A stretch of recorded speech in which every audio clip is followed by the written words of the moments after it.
রাজশাহীতে ট্রাকে করে বর্ণাঢ্য শোভাযাত্রা ও কেক কেটে ছাত্র অধিকার পরিষদের ৭ম প্রতিষ্ঠাবার্ষিকী পালিত হয়েছে। সোমবার ১৭ ফেব্রুয়ারি বিকেলে নগরীর দড়িখরবনা কার্যালয় থেকে শুরু হয়ে ট্রাক শোভাযাত্রাটি রাজশাহী শহরের প্রধান সড়ক প্রদক্ষিণ শেষে কার্যালয়ের সামনে এসে শেষ হয়।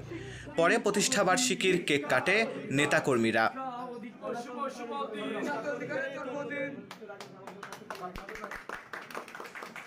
এদিন ট্রাক শোভাযাত্রা থেকে ছাত্র অধিকার পরিষদ ও ভিপি নূরকে নিয়ে বিভিন্ন স্লোগান দেওয়া হয়।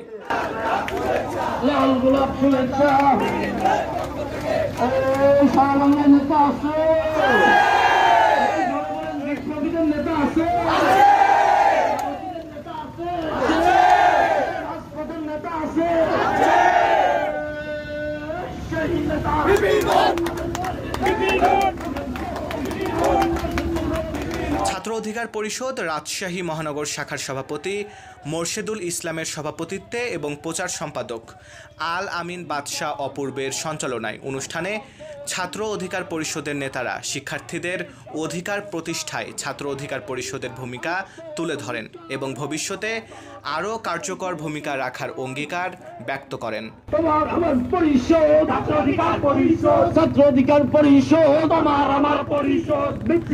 বিশাল বাংলাদেশ।